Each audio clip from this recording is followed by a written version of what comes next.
First thing I want to clear is no one term is same. No one term is even similar. Like you got to know so many things in one term, then in second term completely different things, in third term completely different things. Even though the classes and the learning is remote, right? That you can take at your luxury in your homes, right? But exams are offline at test centers. So walk us through your first term exam experience.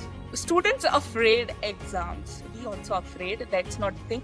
But we are also excited for the exams because we can meet our peers. Cohort, there is this course of creative mindset. Then we had subject of startup, like 250 rupees venture was the name. The whole subject was based on we creating our venture with capital of 250 rupees and then with capital of 0 rupees. How do you stay focused in an online classroom? I would say staying focused is something you need self-discipline, but the heck would be the motivation to get some good marks in your offline exam.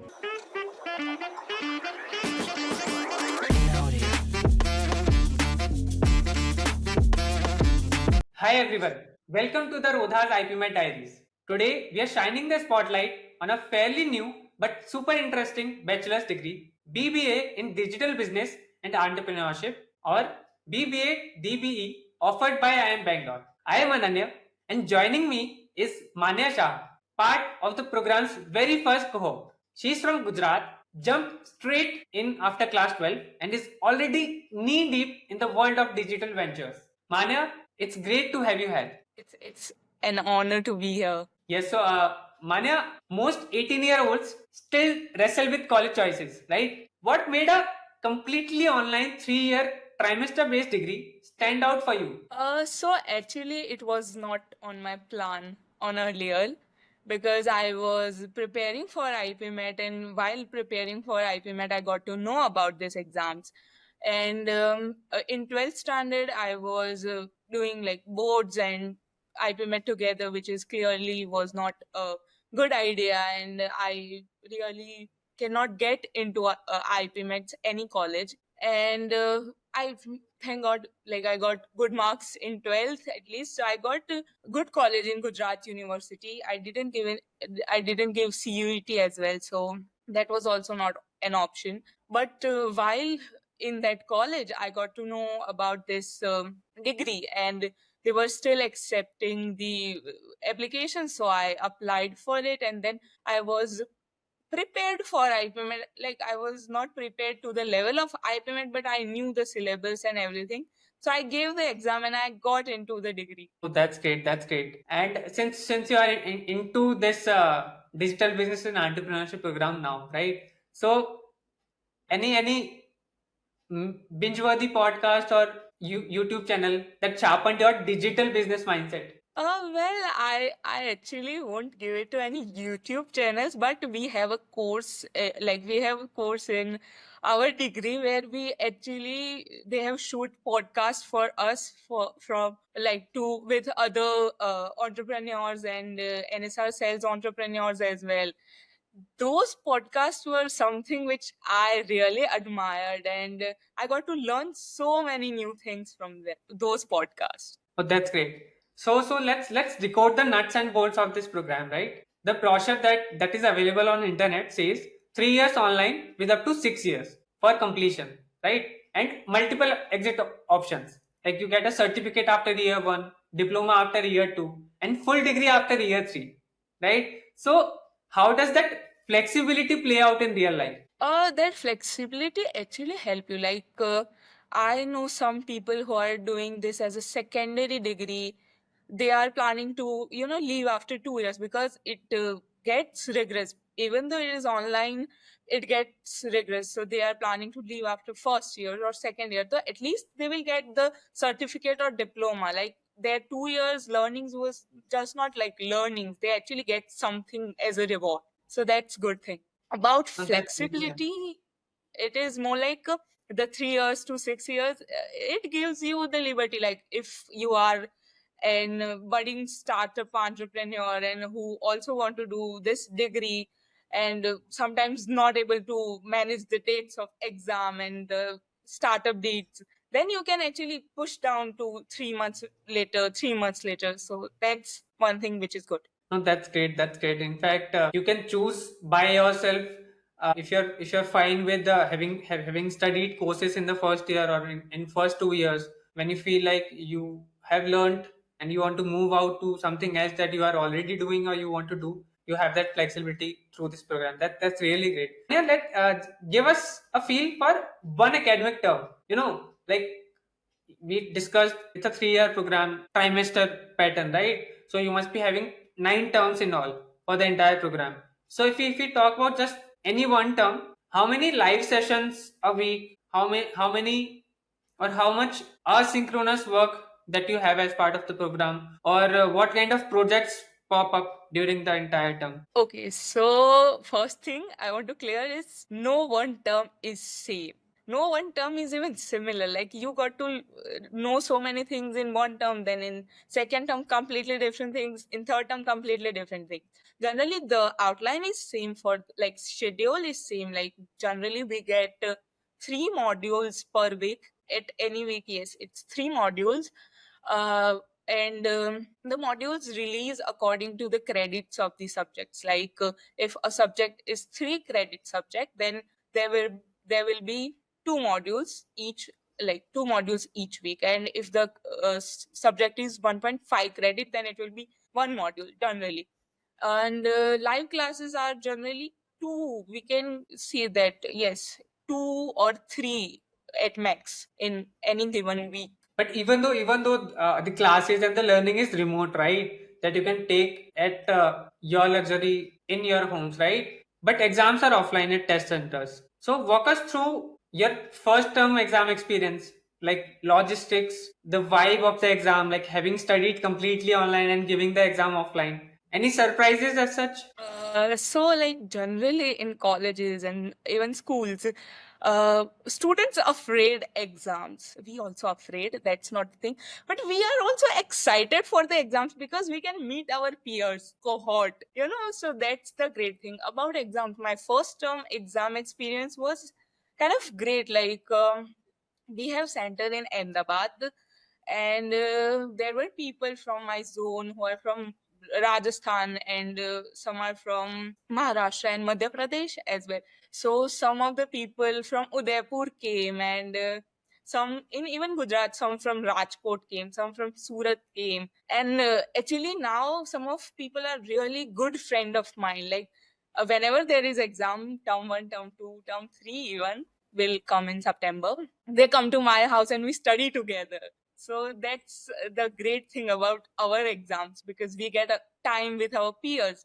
Sometimes it get a little difficult for that shift, because for 3.5 months you are continuously in an online environment studying, and then suddenly you need to give the exams offline. So that sometimes get difficult for people who are not that adaptable to the environment, but otherwise it is a great experience to have exams offline.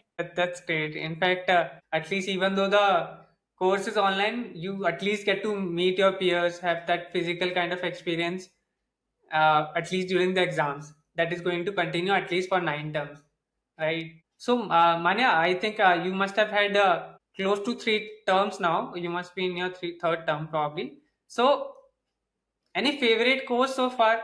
Like any course on, let's say, analytics or digital marketing or venture creation? Like I won't say favorite because they are so good. Like the things we learn, the practicality of the course, that is really good. Like there is this course of creative mindset. Then we had subject of startup, like 250 rupees venture was the name, where we actually the whole subject was based on we creating our venture with capital of 250 rupees, and then with capital of 0 rupees. So that got some experience. But for me, like all of them helped me a lot. But the one which stand out for me was persuasive communication, because I'm a person who had minor glossophobia thing, and like those learnings intrigued me a lot, because I got to learn a lot. I got to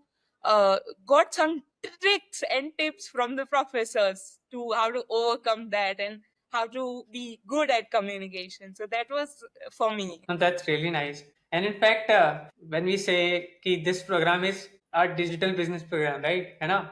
So, what is the one digital tool you now can't live without? Like, is it ChatGPT or Perplexity or Canva or anything else? It is about digital business, and like we use multiple digital tools, but for I am Bangalore, I must say I can't live without Microsoft Office anymore because we got everything there. So all the tools of like Copilot or even like we use ChatGPT, we use Canva, but Microsoft Office has been like our cohort. Like it is part of the NEDB student right now, like Outlook, where we got our mails, we got our sessions on Microsoft Teams. So that's one thing, yes. That's really great how Microsoft is helping you guys in getting the learning that you're getting out of this program.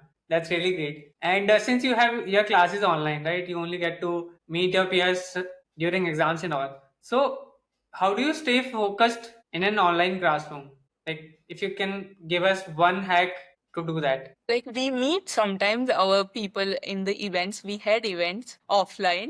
But yes, you are right. Like you need to stay focused because you are in the comfort of your house. Something came, you will go. Something came, you will go. So that happens a lot. Like I would say staying focused is something you need self discipline, but the heck would be the motivation to get some good marks in your offline exam. You need to get like we are the we students, and we are for real stuck at stats sometimes, and those result sheets can motivate us to study more. So you're saying if you're not motivated to get good marks, you won't be able to concentrate. Right? Sort of. Like it is for me. Of course, people have different motivations. Like they want to study, they want to learn. Of course, I want to learn as well, but I want some good marks as well because we are in Indian society. Yeah, true. That's really true. I think you have hit that reality of the society that we live in. That's true. Okay, so in fact, since we discussed about a lot of courses that you mentioned, is there any course which has the strongest entrepreneurial flavor, or like any mentors from the startup ecosystem drop into live sessions? Yes, there are three or four, if I'm not wrong. So in first term, we had exploration into entrepreneurship by Professor Bhagwatula, which was amazing. And like that was the course I was talking while I talk you about.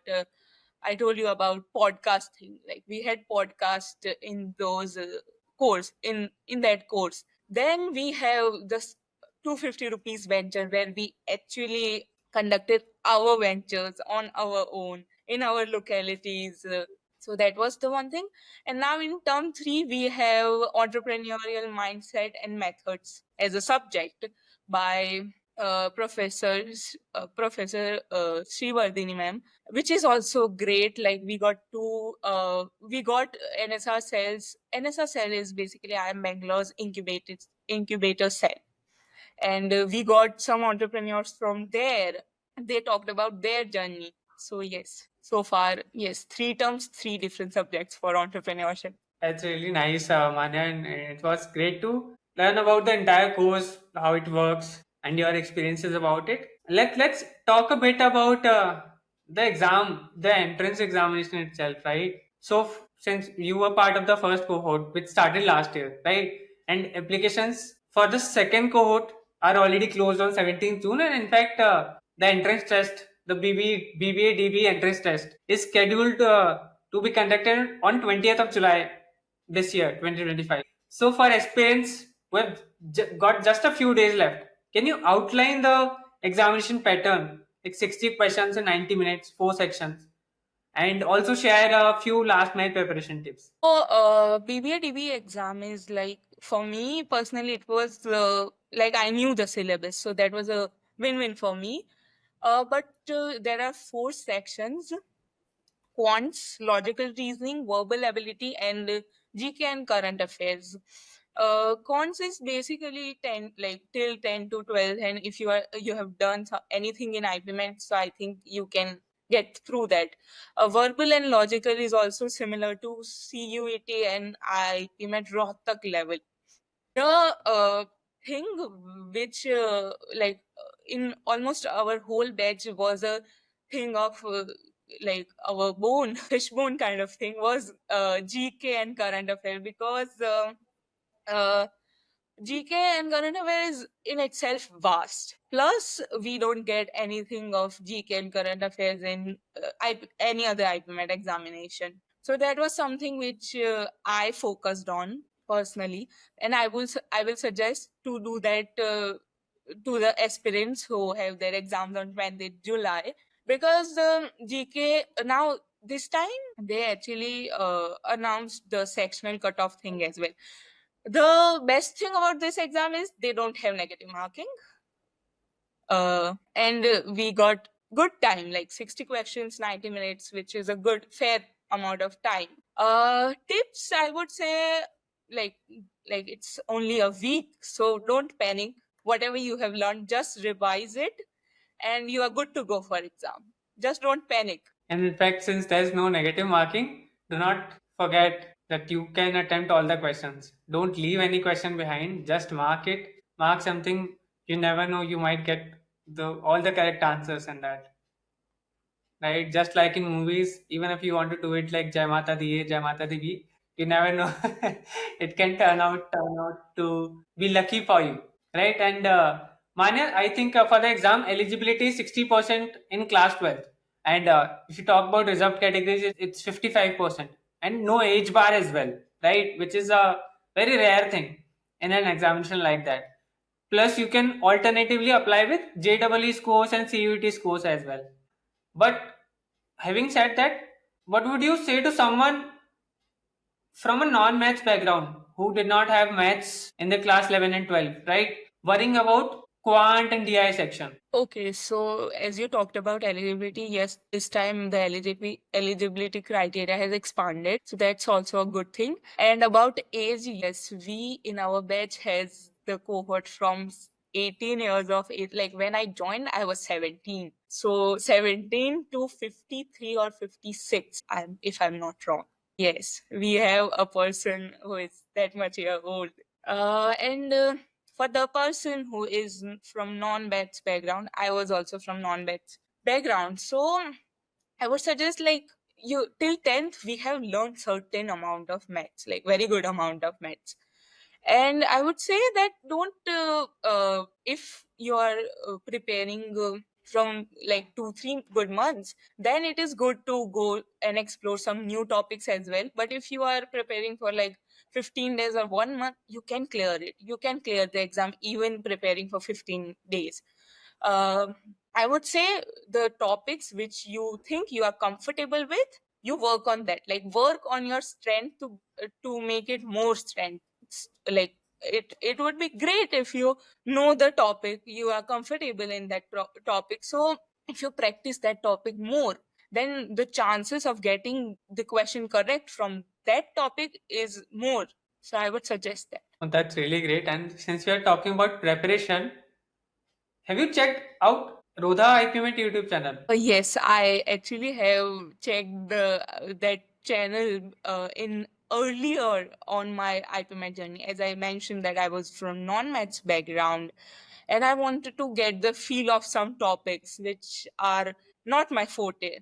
So I checked that channel, and the best thing I found was there was no unnecessary details of something that, and the it was from basic to complex. So if a person who is not knowing anything about that concept, looking at that video, you can actually get get the idea of how that concept work. That's it.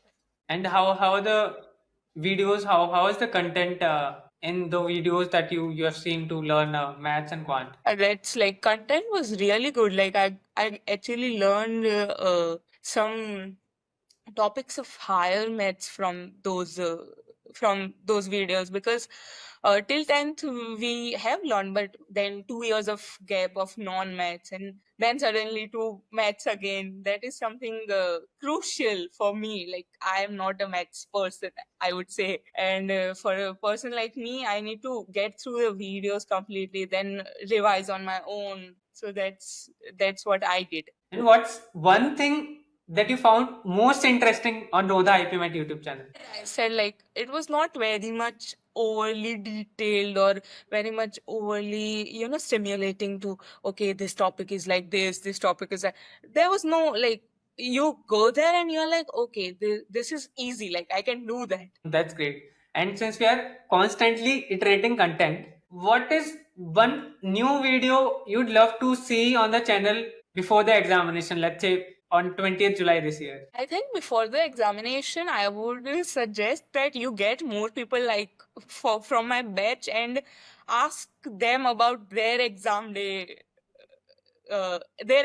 feelings. Like, what was they feeling on that exam day or day before that exam? That's So it amazing. will I be think like it would be for the aspirants, it would be relatable, because we all feel the same day before our exam. We all are nervous. We all are quite thinking bit a lot about exam. How will it go? How will it go? So it would be great for the aspirants. That's really true. In fact, I think now that you've given an idea, because it's always good to get experiences to learn from people who've been there, who have gone through the same process, so that you get to know what actually happens in practical when you go out there, appear for the examination, seeing those subjects, seeing those sections, seeing those kind of questions. You get tensed, you get nervous, and people who have cleared the examinations would like no one better than them to guide people who are aspiring to go into the program. That's really great. So Manya, fast forward 3 years, where do you see BBA DB grads fitting? Like straight into startups or corporate digital roles, maybe their own ventures?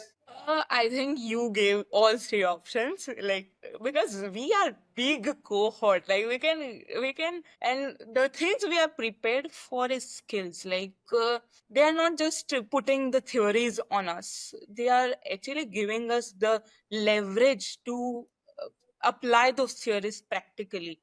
Um, Talking about our cohort in 3 years would be like, we are actually, they are preparing us to be industry ready, but at the same time not the traditional corporate things. They like, as India is growing into startups, we need people who are startup ready and not corporate ready, because startups require you to know certain amount of things in maybe all the sectors, but at the same time one core specific.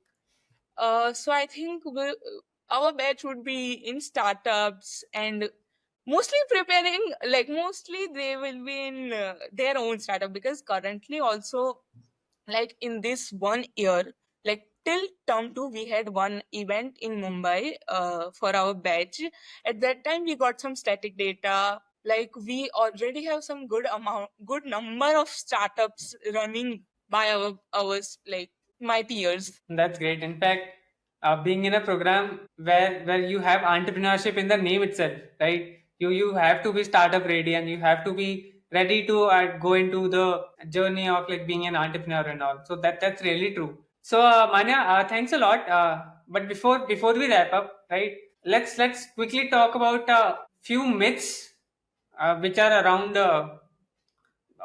about this particular course, because since it's relatively new, people don't know much about it, and like start discussing about a lot of things which don't actually exist, right? So I'll toss few phrases to you, and you just have to tell me whether it's a myth or it's actually a fact.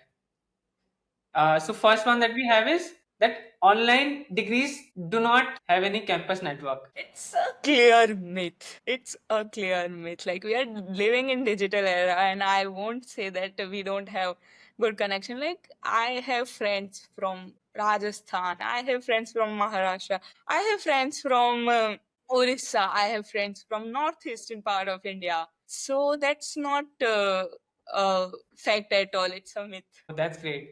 And I think one thing that I've recently heard from someone was that you need to have coding skills to survive DBA. Yes. Like coding skill, because we had one course of web development, and for me it was personally something really new. I have never been into coding, never have done anything sort of thing like that, so it was new for me. So yes, we actually had a project where we go to small startups and we help them build their own website. That was our final project. But I just hope that it isn't required before you apply for the program. I No, think no, because it these is are the there. things I believe that you must actually get to learn during the course itself, right? Right. It is no such requirement. Like I have, like you just don't require any. They are like telling you everything. They are making you ready for everything. Just you get into it. You delve into it, and you will learn many things. There is no as That's such great. requirement. Like it is a stream neutral course, so there is no such requirement. Nice. So that brings us to the end, Manya. Thanks for unpacking the BBA DBA experience. To our viewers, if you are eyeing the digital economy, bookmark 20th of July and drop your exam questions below. Manya also might jump in and reply. So see you in the next episode. All the best for the entrance test. And remember, digital dreams also start with good old fashioned preparation. Goodbye.